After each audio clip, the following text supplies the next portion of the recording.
سارا ہندوستان متحد ہو کر انگریزوں کے خلاف آزادی کی جنگ لڑ رہا تھا، اس میں بھی انہوں نے جہاں فشاں خان نے انگریزوں کا ساتھ دیا، ہندوستانیوں کا ساتھ دینے کی بجائے انگریزوں کا ساتھ دیا۔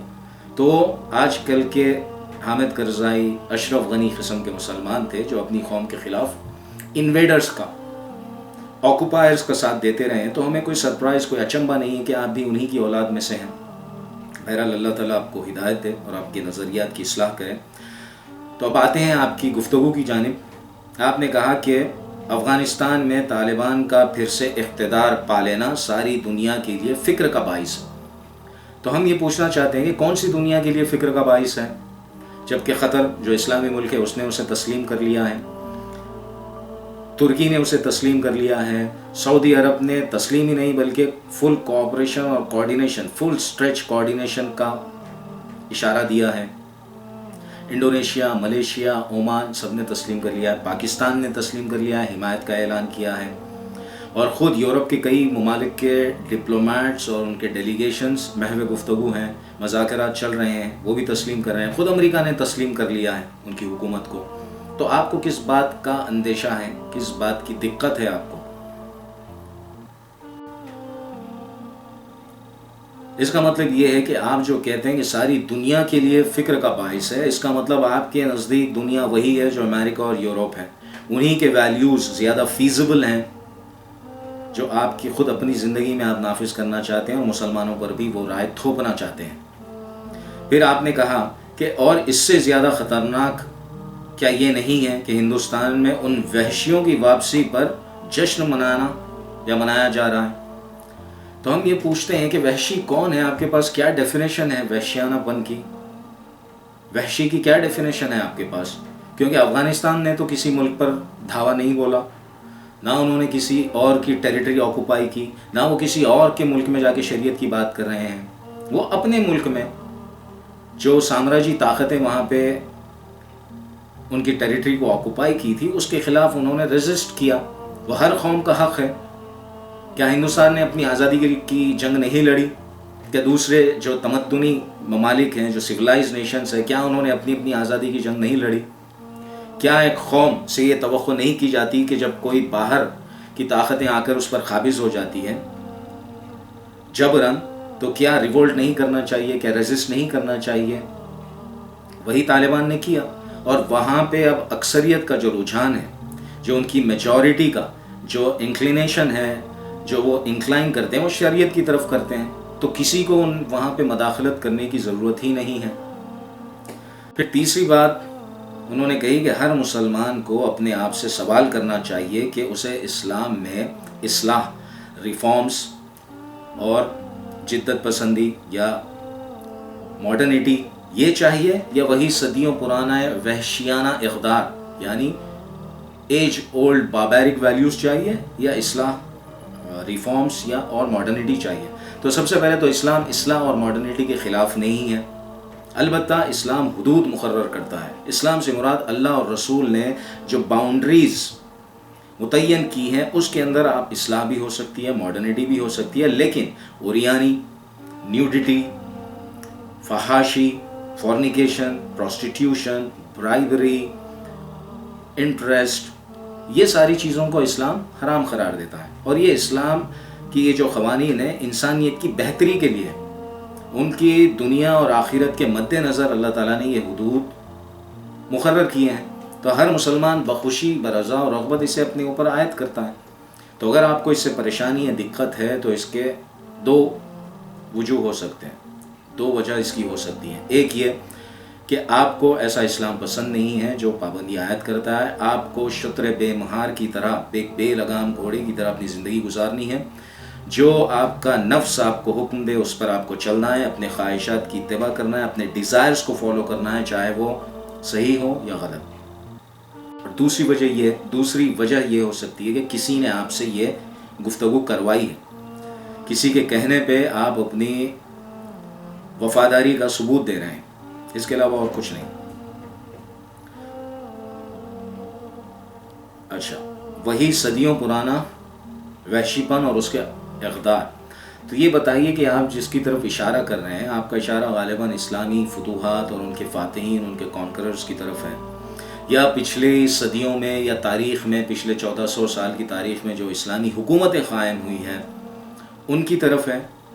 تو آپ سے یہ دو سوال بنتے ہیں کہ جو نبی صلی اللہ علیہ وسلم نے جزیرۃ العرب میں، عربین پیننسولا میں جو حکومت قائم کی تھی، جو شریعت نافذ کی تھی، کیا وہ بھی آپ کی نظر میں وحشیانہ ہے؟ اور پھر آپ کے بعد آپ کے اصحاب، آپ کے کمپینینز نے پورے مڈل ایسٹ میں جو فتوحات ان کی رہی ہیں، شام، مصر یعنی لیوانٹ، پرشین امپائر، رومن امپائر، یمن، یہاں یہ علاقے فتح کر کے جو اسلام نافذ کیا تھا، اور جو پھر دنیا نے وہ امن و امان دیکھا جس کی نظیر نہیں ملتی تاریخ میں، تو کیا وہ بھی آپ کے نزدیک وحشی پن ہے؟ کیا یہ وحشیانہ اقدار ہیں؟ اگر آپ سمجھتے ہیں کہ وحشیانہ اقدار تھے تو پھر آپ کو اپنے ایمان کا جائزہ لینا چاہیے، اللہ تعالیٰ کی طرف رجوع کرنا چاہیے، اور اپنے نظریات کی، اپنے آئیڈیاز کی، اپنی آئیڈیالوجی کی اصلاح کرنی چاہیے. اور یہ جو آپ نے کہا کہ کچھ طبقات یہاں جشن منا رہے ہیں، تو اگر کچھ طبقات اگر جشن مناتے بھی ہیں تو اس میں کیا برائی ہے؟ کوئی مذائقہ نہیں ہے، کیونکہ اللہ اور رسول تو ایک امت واحدہ کا تصور دیتے ہیں. امت واحدہ یعنی ون نیشن، ون امہ ون نیشن. انہیں تو جغرافیائی حدود میں تقسیم کیا گیا. تقسیم ہونے کے بعد آپ یہ کہتے ہیں کہ یہ ہندوستانی اسلام ہے، یہ پاکستانی اسلام ہے، یہ سعودی عرب کا اسلام. ایسی کوئی بات نہیں ہے، سب اسلام ایک ہی ہے. بہرحال امت واحدہ ہیں، اور نبی صلی اللہ علیہ وسلم نے کہا کہ ان کی مثال ایک جسم کے مانند ہے. جسم کے کسی حصے میں تکلیف ہوتی ہے تو سارا جسم اس کی تکلیف محسوس کرتا ہے اور بخار میں مبتلا ہو جاتا ہے.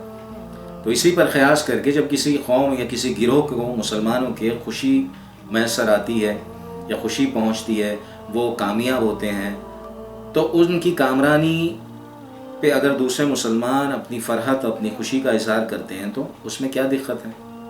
ہم سب ایک ہی امت ہیں، سب ایک ہی اللہ اور ایک ہی رسول اور ایک ہی کتاب کے ماننے والے ہیں. ہم سب آپس میں لا الہ الا اللہ محمد رسول اللہ کی بنیاد پر بھائی ہیں. تو ایک بھائی دوسرے بھائی کی خوشی میں اگر شامل ہوتا ہے تو آپ کو کیا دقت ہے، کیا پریشانی ہے؟ پھر چوتھی بات، آپ نے مرزا غالب کا ذکر کرتے ہوئے مرزا غالب کو کوٹ کیا. تو ہم کہنا چاہتے ہیں کہ آپ اس کردار سے باہر آئیں. 30-35 سال ہو چکے ہیں آپ کو کردار نبھائے ہوئے، اب اس کیریکٹر سے آپ باہر آ جائیں، کیونکہ نہ مرزا غالب کی نہ آپ کی کوئی بات یا کوئی قول شریعت کے معاملے میں یا اسلام کے معاملے میں کوئی حیثیت نہیں رکھتا. بہرحال آپ نے کوٹ کرتے ہوئے کہا کہ میرا تعلق اللہ میاں سے بے تکلفی کا ہے، مجھے سیاسی اسلام کی کوئی ضرورت نہیں ہے. تو بے تکلفی کا تعلق تو ہر ایک مسلمان کا اللہ تعالیٰ سے ہے اور ہونا چاہیے. اور بے تکلفی کا مطلب یہ ہے کہ آپ اپنی ساری حاجات، اپنی ضروریات اللہ کی کے سامنے پیش کریں اور اللہ ہی سے مانگیں، اللہ ہی کی عبادت کریں، اللہ ہی سے مانگیں. ساری بیچ کے جو مڈل مین ہیں، بیچ کے جو جتنے واسطے اور وسیلے ہیں، سب کا صفایا ہو جاتا ہے. بہرحال وہ ایک الگ بحث ہے. تو بے تکلفی سے تو کوئی اعتراض نہیں ہے، لیکن بے تکلفی کا مطلب یہ نہیں ہے کہ آپ اللہ تعالیٰ کی معصیت کرتے چلے جائیں، اللہ تعالیٰ کی ڈس اوبیڈینس میں آپ یہ سمجھیں کہ آپ راہ حق پر ہیں، راہ راست پر ہیں. یہ آپ کی غلط فہمی ہے، کیونکہ بے تکلفی کا مطلب یہ نہیں کہ آپ اللہ تعالیٰ کی حدود کو پھلانگتے چلے جائیں، معصیت میں مبتلا ہوتے چلے جائیں، گناہ میں ملوث رہیں اور پھر اپنی مغفرت کی امید رکھیں. آپ بے شک رکھیں، لیکن اللہ تعالیٰ کی بتائے ہوئے شرائط پر. اللہ تعالیٰ قرآن میں کہتے ہیں کہ یہدی الیہ من ینیب، کہ اللہ تعالیٰ ان کو ہدایت دیتے ہیں جو رجوع کرتے ہیں اور جو خواہش مند ہیں ہدایت کے. اور رجوع کرنے کے لیے پہلی شرط توبہ ہے. اگر آپ توبہ کرتے ہیں اپنی بدعمالیوں سے، اپنے شرک و بدعت سے اور اپنے گناہوں سے، اور پھر اس کی طرف نہ پلٹنے کا عزم کرتے ہیں، تو جب آپ کی توبہ قبول ہوتی ہے پھر اللہ تعالیٰ آپ کی طرف متوجہ ہوتا ہے. تو بہرحال بے تکلفی کا مطلب یہ نہیں ہے کہ آپ جیسے چاہیں اپنی زندگی گزاریں، اور سیاسی اسلام کی کوئی ضرورت نہیں ہے. تو یہ آپ کی غلط فہمی ہے، یا آپ کو اسلام کا جو نظریہ ہے وہ بالکل محدود ہے. آپ کا نظریہ اسلام کے متعلق بالکل محدود ہے اور صرف انڈیویجول لیول پر ہے. جبکہ اسلام انڈیویجول اور کلیکٹیو لیول، انفرادی اور اجتماعی دونوں پہلوؤں کو اپنے میں سمیٹے ہوئے ہیں۔ اسلام میں انفرادی زندگی کے لیے بھی ہدایات ہیں اور اجتماعی زندگی کے لیے بھی۔ اجتماعی زندگی کیا ہے مسلمانوں کی؟ سیاست ہی تو ہے اصل اہم جو شے ہے، جو اہم اس کا پہلو ہے اجتماعیت کا، وہ سیاست ہی ہے۔ پھر معیشت ہے، معاشرت ہے، عدالت ہے، تو یہ ساری چیزیں اسلام کا ہی حصہ ہیں۔ ایسا نہیں ہے کہ اسلام نے صرف آپ کو انفرادی طور پر ہدایت دی ہے، گائیڈ کیا ہے عبادات کے معاملے میں، ریچولز کے معاملے میں، اور ایک بڑا حصہ خالی چھوڑ دیا ہے۔ کیا یہ ممکن ہے؟ کیا اللہ کی طرف سے جو آخری ہدایت نامہ آیا ہے، کیا آپ اسے توقع کرتے ہیں کہ ایک بڑا حصہ انسان کی زندگی کا اس کے متعلق کوئی ہدایت نہ ہو، کوئی گائیڈنس نہ ہو؟ تو یہ آپ کی تنگ نظری ہے اسلام کے متعلق۔ اور اگر آپ قرآن پڑھتے ہیں تو قرآن کا جو 5واں سورہ ہے، سورہ مائدہ، آیات نمبر 44 سے لے کر 46 تک، ورسز نمبر 43 سے آپ 46 تک اگر مطالعہ کریں تو وہاں پہ اللہ تعالیٰ نے تورات کا حوالہ دیا، پھر عیسیٰ علیہ السلام یعنی انجیل، اور پھر قرآن کا، اور ایک ہی جملہ بار بار ان 3 آیتوں میں ریپیٹ کیا متکرر کہ جو لوگ اللہ تعالیٰ کے نازل کردہ کلام کے مطابق حکومت یا تحکیم نہیں کرتے وہ کافر ہیں۔ پھر دوسری آیت میں فرمایا کہ وَمَن لَمْ يَحْكُمْ بِمَا أَنزَلَ اللَّهُ فَأُولَٰئِكَ هُمُ الظَّالِمُونَ، کہ جو اللہ تعالیٰ کے نازل کردہ کے مطابق حکومت یا تحکیم نہیں کرتے وہ ظالم ہیں۔ اور پھر تیسری آیت میں فرمایا کہ وَمَن لَمْ يَحْكُمْ بِمَا أَنزَلَ اللَّهُ فَأُولَٰئِكَ هُمُ الْفَاسِقُونَ، کہ جو اللہ تعالیٰ کے نازل کردہ کے مطابق فیصلے، حکومت یا تحکیم نہیں کرتے وہ فاسق ہیں، وہ بے حکم ہیں، وہ معاصی ہیں۔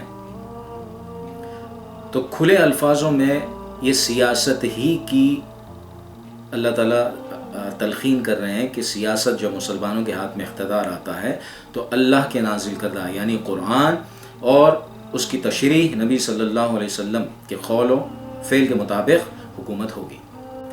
اور یہاں پہ اقبال کا ایک مشہور شعر ہے کہ گر جدا ہو دین سے سیاست تو رہ جاتی ہے چنگیزی۔ اگر آپ سیاست کو دین سے الگ کر دیں گے تو پھر آپ کو چنگیز خان کی جیسی ہی حکومتیں ملے گی جو لوگوں کا ایکسپلائٹ کرتی ہیں، ان کے رائٹس یوزرپ کرتی ہیں۔ یوزرپرس اور اپریسرس کے علاوہ آپ کو کوئی حاکم نظر نہیں آئے گا اگر آپ سیاست کو دین سے الگ کر دیں۔ اگر آپ کو انہی کی حاکمیت میں آپ اطمینان محسوس کرتے ہیں تو یہ آپ کی غلط فہمی ہے۔ بہرحال پھر آپ نے کہا کہ ہندوستانی اسلام ہمیشہ دنیا بھر کے اسلام سے مختلف رہا ہے۔ ہاں بے شک رہا ہے، لیکن یہ کوئی فخر کی بات نہیں ہے، کیونکہ ہندوستان میں صدیوں کے اختلاط کی وجہ سے، صدیوں سے جو مسلمان ہندوستان میں رہائش پذیر ہیں، سکونت پذیر ہیں، تو ان میں ہندوانہ رسم و رواج، ان کے اقدار، ان کی ویلیوز، ان کی تہذیب شامل ہو گئی ہے۔ یہ کوئی فخر کی بات نہیں ہے۔ ہاں وہاں تک ٹھیک ہے جہاں تک اسلام اجازت دیتا ہے، وہاں تک ٹھیک ہے جہاں تک آپ اسلام کے فریم کے اندر ہیں، لیکن اگر کوئی ان کی رسم یا رواج اسلام کے خلاف جاتی ہے تو وہ اس کو ترک کر دینا چاہیے۔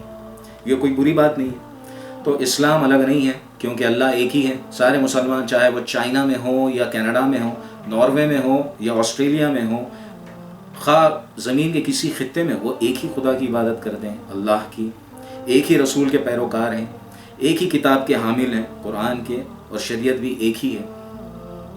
لیکن اختلاف آپ کو اس لیے نظر آتا ہے کہ جو جزوی معاملات ہیں، جو سبجیکٹس ہیں، جو کم لیس امپورٹنٹ سبجیکٹس ہیں، وہاں پہ آپ کو تھوڑا بہت فرق نظر آتا ہے۔ اور بعض وقت جیسا افغانستان ہے کہ کنڈیشنز اور سرکمسٹانسز کی روشنی میں مسلمانوں کا رد عمل، ان کا ریسپانس اور ان کا ریاکشن مختلف ہوتا ہے، اور ہونا بھی چاہیے، کیونکہ ایک ملک ہے وہاں پہ باہر کی طاقتیں قابض ہو گئی ہیں تو ان کا ریاکشن مختلف ہوگا، وہ لڑیں گے، اور ایک ہے ہندوستان میں وہ ہندوؤں کے تسلط میں ہے، ان کے ماتحتی میں، ان کا ریاکشن مختلف ہے، ٹھیک ہے، لیکن انہیں بھی آزادی ہے اپنے دین پہ چلنے کی، جو خود انڈیا کو کانسٹیٹیوشن اسے اجازت دیتا ہے۔ تو کوئی اسلام میں کوئی اختلاف نہیں ہے۔ مسلمانوں کی حالات مختلف رہی ہیں تاریخ میں، کبھی وہ عروج پذیر ہوئے ہیں، کبھی زوال پذیر ہوئے ہیں، کبھی ڈومیننٹ رہے ہیں، کبھی سبڈیو رہے ہیں، تو مسلمانوں کی کیفیت بدلتی رہی ہے۔ اسلام کبھی بھی نہ بدلا نہ بدلے گا۔ کیونکہ اللہ تعالیٰ نے ایسی ہدایت, ایسا گائیڈنس نہیں نازل کیا جو صرف ایک آج سے 1400 سال پہلے وہ فیزیبل تھا, قابل عمل تھا اور آج نہیں ہے. نہیں, یہ انسان کا بنایا ہوا قانون نہیں ہے. یہ مالک الملک عالم الغیب والشہادہ ان کا کلام ہے اور ان کی ہدایت ہے جو آخری دن تک مسلمانوں کی رہنمائی کرنے کے قابل ہے. اور یہ آپ جو کہتے ہیں کہ خدا کرے وہ وقت نہ آئے کہ ہم اسلام کو بدلتے ہوئے اسلام کو پھر اسلام ایسی صورت اختیار کر جائے کہ پہچاننا مشکل ہو جائے, یہ بھی آپ کی غلط فہمی ہے کہ اسلام وہی ہے. مسلمانوں کی کیفیتیں بدلتی رہتی ہیں. اسلام جب ڈومینیٹ ہوتا ہے تو اس کا رسپانس مختلف ہوتا ہے, اس خطے کے مسلمانوں کا رسپانس مختلف ہوتا ہے, اور جب وہ سبڈیو رہتے ہیں, ڈوسائل رہتے ہیں, تو ان کا ریاکشن, ان کا رسپانس مختلف ہوتا ہے. اسلام کبھی بھی مختلف نہ رہا ہے نہ رہے گا. بہرحال یہ چند باتیں تھیں جو ان کی حقیقت سے بہت دور تھی. ان کا ایک اپنا نظریہ, ایک تصور, ایک امیجنیشن ہے اسلام کا, اس میں ہی اسی میں وہ ڈول رہے ہیں اور اسی کے مطابق وہ باتیں کر رہے ہیں. اس کی طرف مسلمانوں کو نہ توجہ دینے کی ضرورت ہے نہ اہمیت دینے کی ضرورت ہے. وآخر الدعوان الحمدللہ رب العالمین. السلام علیکم ورحمۃ اللہ وبرکاتہ.